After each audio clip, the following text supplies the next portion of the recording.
Deputy CM Maurya का अखिलेश पर तीखा प्रहार। हरदोई में डिप्टी सीएम केशव प्रसाद मौर्य और प्रदेश के आबकारी मंत्री नितिन अग्रवाल द्वारा आयोजित कार्यकर्ता सम्मान समारोह में केशव प्रसाद मौर्य ने अखिलेश यादव पर जमकर निशाना साधा है। वहीं सम्मेलन के बाद उप मुख्यमंत्री और आबकारी मंत्री नितिन अग्रवाल एवं शिक्षा मंत्री रजनी तिवारी व अन्य जन प्रतिनिधियों की उपस्थिति में हरदोई के कलेक्ट्रेट में समस्त प्रशासनिक अधिकारियों संग समीक्षा बैठक की। बैठक के दौरान आवश्यक दिशा निर्देश दिए गए और सरकारी कार्यों में लापरवाही बरतने वाले अधिकारियों के ऊपर जांच कर कार्रवाई करने के निर्देश दिए गए हैं। माननीय नरेंद्र मोदी जी ने क्या लक्ष्य दिया है? अभी भारत की अर्थव्यवस्था 5वें नंबर की है इस समय, और मोदी जी ने कहा तीसरी बार मोदी सरकार भारत की तीसरे नंबर की अर्थव्यवस्था बनाने का काम करेगी। और क्या कहा है? 2047 तक विकसित भारत बनाने का काम करेंगे। गरीब आदमी गरीब नहीं रहेगा, उसको भी गरीबी की रेखा से बाहर निकाल करके राष्ट्र की मुख्य धारा में, समाज की मुख्य धारा में ला करके खड़ा करेंगे। और इसलिए 2047 तक अगर विकसित भारत बनाने का लक्ष्य रखा है तो क्या ये सपा बसपा कांग्रेस वाले विकसित भारत बना सकते हैं क्या? बताओ, बना सकते हैं क्या? जोर से बताओ, हाथ उठा बताओ, बना सकते हैं क्या? ये भारतीय जनता पार्टी ही बना सकती है। इसे 2047 तक का के लिए साइकिल को सैफई में ले जाओ अखिलेश जी। उत्तर प्रदेश में इसके लिए कोई स्थान नहीं है। तुम्हारा जो फर्जी पीडीए है ना, परिवार डेवलपमेंट एजेंसी चला रहे हो, उस फर्जी पीडीए का काम खत्म हो गया है। अभी उत्तर प्रदेश के अंदर विधानसभा की 9 सीटों के उपचुनाव हुए। आप सब कार्यकर्ताओं के ही बल पर यही कार्यकर्ता था और उन क्षेत्रों में विजय दिलाने का काम किया जहां हम लोकसभा का चुनाव हार गए थे, लेकिन विधानसभा में 9 में से 7 सीटें जिता करके और एक ऐसी सीट जिताए हैं, कुनर की सीट है जहां 65% मुस्लिम मतदाता है। वहां पर 1,45,000 वोटों से भारतीय जनता पार्टी के प्रत्याशी को विजय प्राप्त हुई है।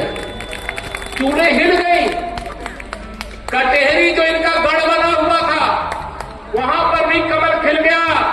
और मैं विश्वास से कह सकता हूं आज कि 2027 में करहल में भी कमल खिला देंगे, करहल में भी कमल खिला देंगे। 2027 का या जो विधानसभा का चुनाव आने वाला है, उस चुनाव को लेकर के अभी से तैयारी शुरू करो। मेरा बूथ सबसे मजबूत,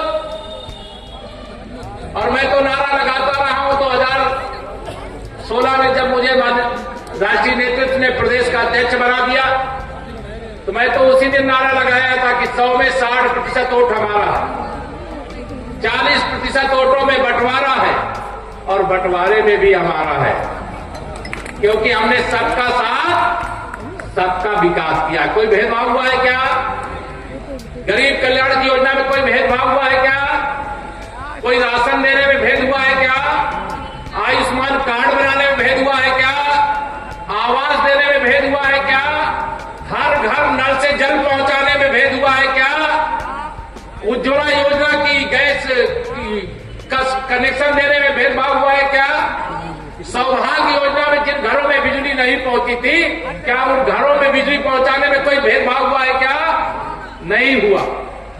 हम भेदभाव नहीं करते, हम सबका साथ सबका विकास करते। इसलिए 100 में 60 हमारा, 40 में बंटवारा और बंटवारे में भी हमारा। इसलिए ये बात हम दमदारी के साथ कहते हैं। हमारे प्रधानमंत्री मोदी जी कल उन्होंने कुछ अपने विचार किए। तमाम हमारे युवा साथी हैं। राजनीति के लिए ऐसा नहीं है कि बहुत सारे युवा हमारे ये सोचते हैं कि पढ़ लिख करके हमको केवल ब्यूरोक्रेट बनना है, हमको कोई उद्योगपति बनना है, हमको किसी को डॉक्टर बनना है, किसी को अपना अपना प्रोफेशन तय कर लेते। राजनीतिक क्षेत्र में नहीं आना चाहिए। लेकिन प्रधानमंत्री जी ने कहा मैं पूरे हिंदुस्तान से 1 लाख ऐसे युवाओं को राजनीति में लेकर के आऊंगा और इस भारत को विश्व में नंबर 1 बनाने का रास्ता उनके माध्यम से तय करने का काम करूं। प्रयागराज के कुंभ को लेकर के आप सबके मन में उत्सुकता है, जानकारी है ना सबको? कुंभ हो रहा है इसकी जानकारी हाथ उठा के बताओ ना, है जानकारी? कितने लोग चलना चाहते जरा हाथ उठा के बताओ। मुझे लग रहा है नितिन जी ने बस पहले से खड़ी कर दिया, इसलिए आप लोग तैयार हो।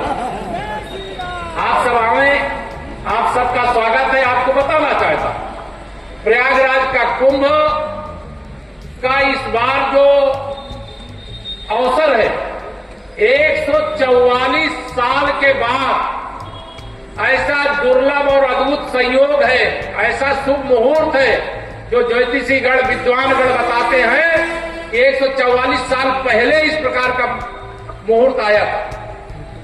तो अगर आपके पास अवसर है तो आप सबको आह्वान करूंगा, सभी बड़े बुजुर्गों से, नौजवान दोस्तों से, माताओं बहनों से, हरदोई वासियों से, प्रदेशवासियों से, देशवासियों से, दुनिया भर में बसे हुए भारतवंशियों से, जो आना चाहता वो आवे, उनका स्वागत है। मैं चूंकि प्रयागराज का रहने वाला हूं तो मेरे लिए अतिथि देवो भव, आपका स्वागत है। जब आप आएंगे तो आपको कोई परेशानी नहीं होगी। हाँ, गंगा जी में डुबकी लगाने का सुनहरा अवसर जरूर प्राप्त होगा। और अगर आपके पास समय 1 सप्ताह का होगा तो भी पूरा मेला क्षेत्र अगर आप घूमना चाहेंगे तो वह भी कम पड़ जाएगा, ये मैं आपको बताना चाहता हूं। इतना विस्तृत मेला क्षेत्र का विस्तार किया गया।